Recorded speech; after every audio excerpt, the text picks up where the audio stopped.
Hi, my name is Antonis and I'm the iconographer of this video. Today I would like to share with you my method of painting clothes. In this case it's part of the clothes of Saint Apostles Peter and Paul, and I will try to make a brief video where I will share some tips and some thoughts on painting and how to paint clothes. Now, as you see, I start by, of course, painting the proplasmos, as we call it, the base color of the cloth, whereupon I will later on add the shadows, the so-called γραψίματα, the shadowy lines, and after that, the lights of the clothes. Now, the color of the proplasmos is very, very important when painting clothes. In this case, as you see, I will use a very dark, almost black color for this cloth, and usually darker clothes describe a fabric of cloth that is more heavy, a little bit more let's say less light than lighter proplasmos. When we use lighter proplasmos, where we describe a fabric that is more light, more silky. Usually we use lighter proplasmos for the clothes of some angels during the Holy Mass. As you see here, for both green and bluish darker clothes, I use a proplasmos that is almost black, but not exactly black. And as you see now, I will use pure black to paint the γραψίματα of the clothes. This is something that will give depth. This dark proplasmos will give depth and beauty to the clothes that I use. Of course, I'm using egg tempera for this painting, but you can use acrylics as well if you want to paint the icon. And when I'm painting these γραψίματα here, these darker lines, I try to use a steady hand as much as possible. I rely on the stick that I'm using, and you have to make this stick part of your hand.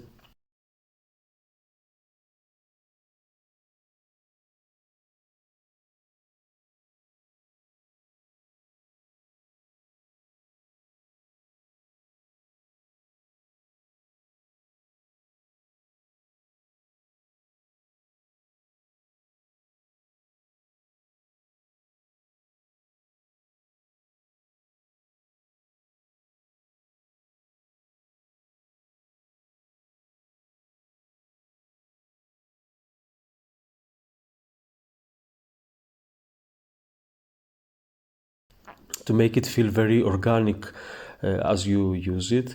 It's not something that should feel uncomfortable, the stick I mean, when you use it, but rather forget about it when you are painting and understand how this will help you.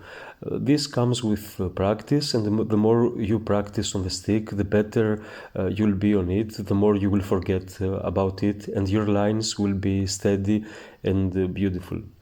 Now for the proplasmos of these two colors, I've used, now I will paint two different colored clothes on this video. One will be a bluish one and one will be a greenish one. So for the bluish one, I use the proplasmos that is that consists from ivory black, a little bit of blue. It can be cobalt blue or any other, and I will break the bluishness a little bit with some yellow ochre or just a little bit of cadmium yellow. And now, as you see, I will proceed with the first light, the so-called first light of the cloth. For this light I've used some titanium white, a little bit of cobalt blue, and a little bit of yellow ochre, just a little bit. You can't actually tell it's the yellow ochre affects the bluishness of the color, but still it breaks a little bit too much of the bluishness. And in this case, as you see, this first light is dramatically lighter in value than the proplasmos. It's much lighter, and that's okay. I will try to define. I will try to define the shapes at this point of the lights, as you see, and after I apply this first light, I will try to see if there are any corrections that I can make color-wise. Now, here again, you have to understand the use of stick, try to use stable lines, and try to create shapes that are confident in the way you paint them, precise, and that they reveal the character of the folds of the cloth. Now I proceed with a second layer of painting. As you see, I'm using a layer that is in between proplasmos and this first light that I've used. This is a way to unify a little bit the first light. Some iconographers omit this step, that's fine. It all depends on the reference that somebody can use, but I find that blending the first light of proplasmos a little bit with the first light of the cloth with the proplasmos by adding a second layer that is in between, like in this case, does create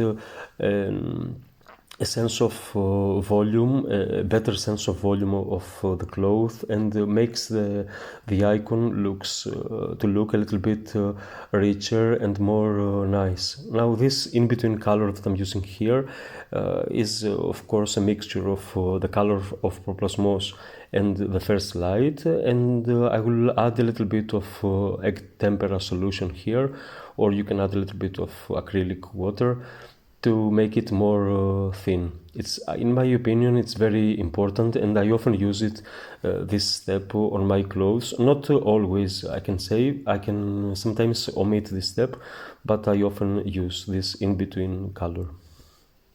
Now, thank you for being here. You can find exclusive content on my Patreon page, and if you feel like supporting this channel, please visit my Patreon page and check these videos for yourselves. Also, if you are interested, I have my online course in iconography. You can check that course as well. It consists of 25 videos of content where I will explain the creation of an icon from scratch, and you might find this course very useful and interesting.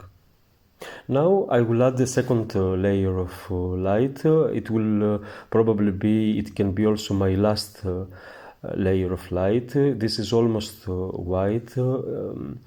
It is titanium white broken a little bit with some of the first light, and it looks almost white, and that's fine.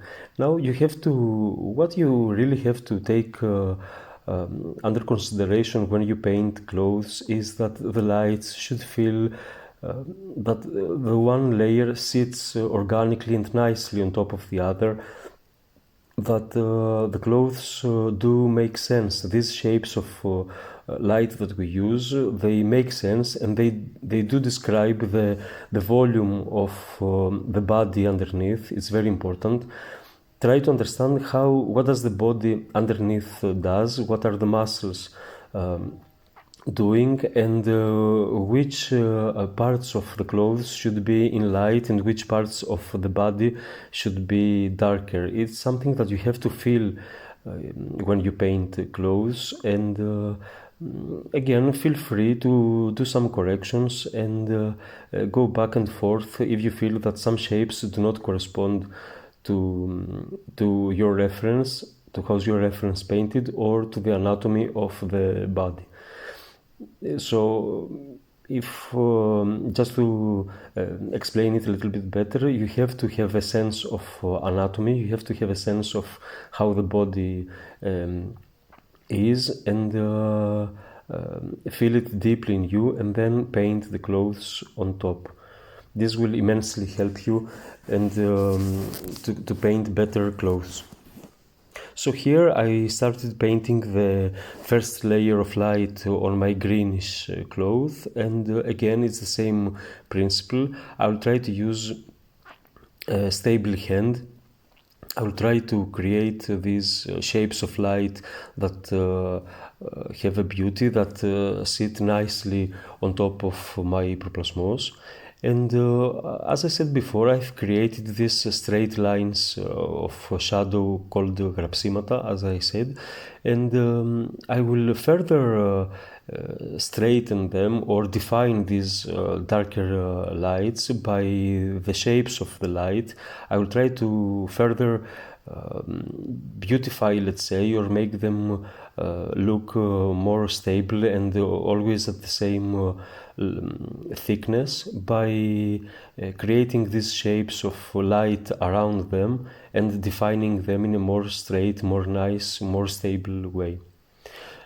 Now you see me painting these swordy lines on the arm of Apostle Paul, and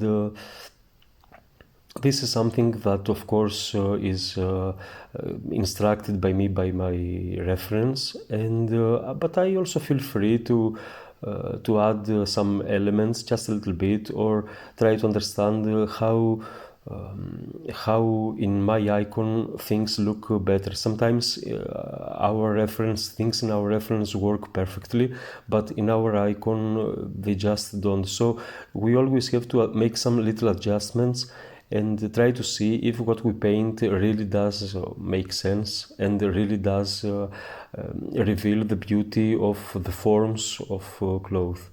Now again you see me doing some blending in between the first light and proplasmos. This does create, as you see, some beauty, some depth on the painting. And after this I will proceed here with painting a second layer of light with my Kolinsky brush, which is truly amazing. Now make sure the way you have to feel familiar, the way you have to be comfortable with your stick, the same way you have to feel comfortable with your brush. The brush has to obey your commands, must feel like it can create these corners, these angles, these shapes of light that are almost geometrical sometimes. And also make sure that you understand where these forms of light should be abrupt, where they should be more angular, and where they should be more in a more blending way. Normally in iconography, the lighter we go, the more layers we add, and the lighter we go on these shapes, the more angular they are, and the less blending there need to happen between the lights and the previous layer. That's why I add on the first layer of light, I add this second layer of blending between first light and proplasmos. But later on, as you see here on my second lights, I will not add any blending elements. I will just let the shapes be like that. This is very typical to iconography and to the Cretan style even more. These very abrupt, very geometrical almost shapes of light. And as you see, little by little, this does come to its completion. It does reveal the volume of the arms of the apostles a little bit, and it does have its own beauty by the color and the forms. One more layer of light here. And sometimes this light is very beautiful. Sometimes you can just omit this third layer. As I said, it all depends on your reference and what you study. Anyway, this was for today. I hope this was useful enough. I didn't show any of my palette, but I don't think it matters. You will do your own mixings, and it's always the reference and the older master iconographers who guide us and are our true and real teachers. So thank you all for being here. Stay healthy, stay creative, be more in your studio, and paint more. And I will see you very soon in another video tutorial on painting. Bye.